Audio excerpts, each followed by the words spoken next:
Alright, like I have a lot of people asking me questions about, symptoms, how I started off. I mean, I made a couple of videos. Don't walk the road. You're riding the line too much. My daughter's driving, 15 years old. I don't know if it was a good idea. Hey! Slow. Come on, you do slow. Okay. Anyways, just do it smooth. Just smooth. Are you riding the brake? Yeah. Okay, don't ride the brake too much. You want to stay like 55 to 65 in between there. When you get to a turn, you slow down a little bit. Anyways, let's back to the symptoms. I want to say when I first started, on the second day of having contact with this positive individual, I started getting this. I woke up in the morning with a sore throat. I want to say that was Monday. I want to say Monday morning. Yeah, I woke up with a sore throat, and that's all it was. Just a sore throat, I felt like my tonsils. I was thinking that maybe my tonsils were swollen or something, because I had a little ball under my neck, in the front where your tonsils are. And when I get a cold or whatever, they get kind of infected. So anyways, I know I had contact with this individual, so I started thinking to myself, like, okay, I'm on my second day with this virus. And do I have it? I'm asking myself. So, I started looking around on the internet trying to find information of what are symptoms, and I couldn't. So I said, you know what, I'm going to start making a video of my symptoms just to log it down. So I did that. So, the first day was, the sore throat. Then later on that evening, I started getting a little cough, and the cough was kind of a weird cough.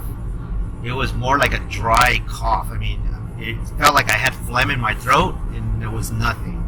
I would cough, and it'd just be like, I'd have a burning sensation, and it started out in the throat, and then maybe about like on the top part of my chest. On the third day, I actually, when I was coughing, I started coughing a little bit more. Again, I had my fever was at 99, between 99 and 100 at the time.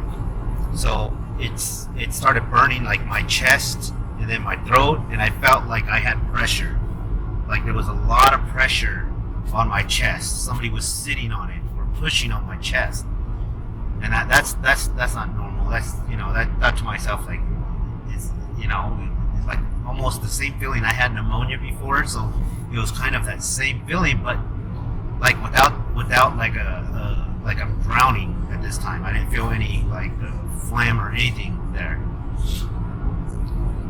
So as I was getting into these days, the second one was more pressure on the chest, more coughing, fever, and I want to say I felt really, really weak. I was very weak. I didn't want to get up. I didn't want to go, I couldn't even want to get up to get another drink of water. I have a 2-story house, so it's kind of hard just going up and down, up and down. I had to stay downstairs for a little bit, then I just isolated myself in the room with a couple of bottles of water. As I was doing that, the symptom that was coming on stronger, I want to say, was the pressure in the chest and shortness of breath. Then this is on the third day, I'm having this shortness of breath and chest pain and coughing. Coughing wasn't a lot, it was a little, but I was coughing, it would burn. Shortness of breath was, I could just be laying there and then I'd have a hard time breathing. It's like I had to force myself to breathe. I want to say on the fourth night, I took a nap, or fourth day, I took a nap, and it was like a 5-hour nap. And the longest nap I ever took. I woke up with the chills. That evening, I could not breathe. I got so scared I could not breathe. I didn't know what to do. I could not swallow. I could not take in any air. What I did is I raised my hands in the air and I went into a shower, a hot shower, and that helped.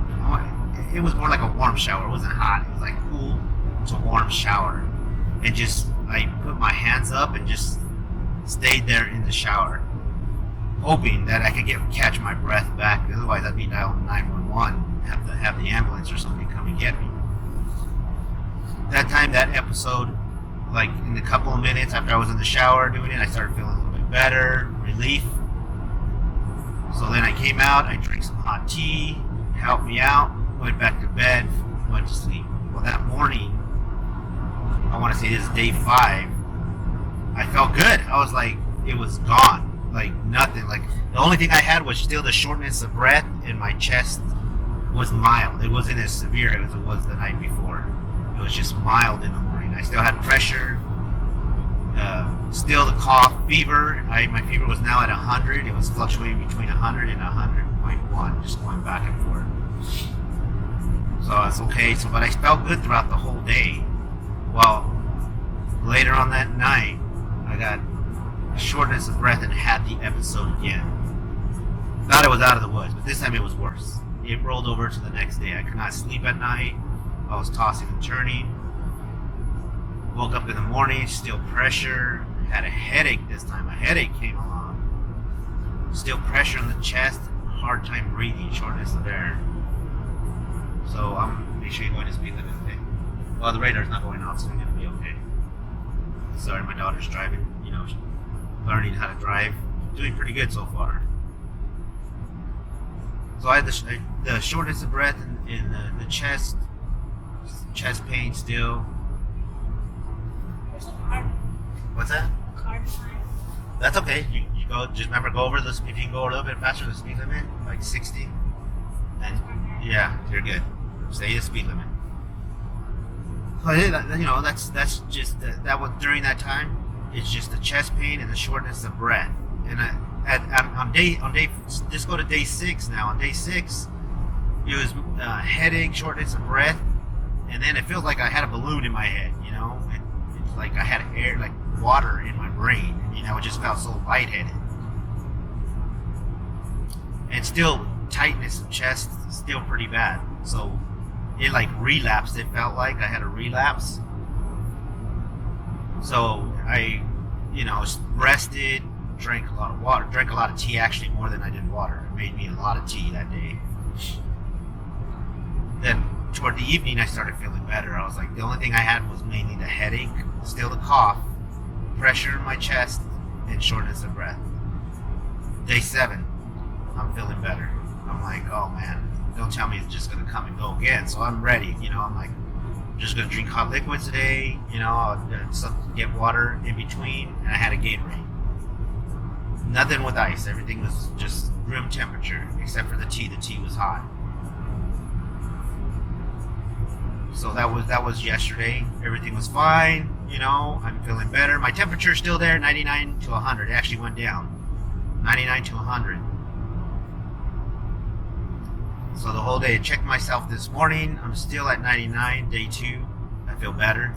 I don't have the pressure in my chest is gone away. I mean, not completely. It's very, very mild. It's a scale of 1 to 10. It's like a 3. Shortness of breath. It's gone. It seems like it's gone now. I did come out here to Mount Charleston today to do a little bit of walking, and the shortness. I mean, I see I've been house rest for like over a week now. So I mean, I can see where this is. It's affecting me in going hiking and then the high altitude. So there is going to be that I'm going to be taking in a little bit more breath than normal. And plus, I'm just getting over this. So I think overall, I'm feeling better now. When I get home, I'm going to show you what I took that helped me. Now I'm going to say this is not a cure for it. It helps with the symptoms, and maybe it helps clear your lungs out to where you can breathe good if you're having those symptoms. So I know it's very new. Everybody's going through something different, but I'm just letting you know my experience and what I took. And I did not go into the hospital. I didn't get admitted into the hospital. I did everything on my own. So, and I don't smoke. I drink socially. So, other than that, I'm pretty healthy. I do a lot of hiking. As you can see in some of my other videos, or you look at my Instagram, you'll see that I do a lot of hiking. So I think maybe I'm pretty much in shape for my age. So I think keep good health is key number 1. I take vitamins and stuff like that. Other than that, that's all I have to say about it. You know, I'm day 2. I'm on day 2. On the second day, I'm feeling good, and I actually still feel good right now. I feel really good. So, all right. When I get home, I'll bring out the teas that I was taking, and hopefully that will answer some of the questions that a lot of people have out there. Okay, in case some of you guys are wondering what I take, I decided to make a little quick video on what I'm doing. Is I'm using honey. You can see honey right here. It's actually, you can get it. Usually I get it at the Mexican market. It's kind of like, there you go. You can see it now. Honey without the reflection. But anyways, put like one tablespoon of honey, a quarter of lemon, or you can use half a lemon for it. And the main ingredient, cinnamon. You use these cinnamon sticks, canela. You can get them at the Mexican store. You know, this one came from La Bonita. It's a store that we have out here. Sell a bunch of Mexican products, Mexican foods and stuff like that. And of course, don't forget the cup. You need the cup, my cow cup. See my cow cup? You need this. Number one thing right here. What I'm going to do here is I'm going to show you. Usually you put like, I want to say 3 long strands. You break them in half and it's going to look like this. You're going to boil it. You just boil the sticks, you know, once you get it nice and like, I want to say like a brownish red color, you know. Turn it off, and then you're gonna pour it into the cup. In the cup, you should have, like I said, 1 tablespoon of honey, and then a quarter of a lemon. And just stir it up and drink it down. Also, another alternative is I use, because I don't, get tired of it, drinking honey, and cinnamon, or cinnamon, should I say, cinnamon tea. I use this. I get it at Starbucks. You can buy the box there. Let's see if I could zoom in there. Ginger peach. Tastes pretty good, I just drink it. I don't add nothing to it. Well, maybe I add a little bit of lemon to it, but I drink just the ginger peach tea. Hot. Works wonders, guys. It's helped me get through it. Now, I'm not saying this is a cure. It's just what I took. It's what helped me get through it. It helped the symptoms, comfort the symptoms, should I say. And, hopefully I'm over this. I don't have a relapse. I'm on day 2 again, as you've seen in my previous videos. But I'm telling you, it helps. I think the lemon, honey, and cinnamon works wonders.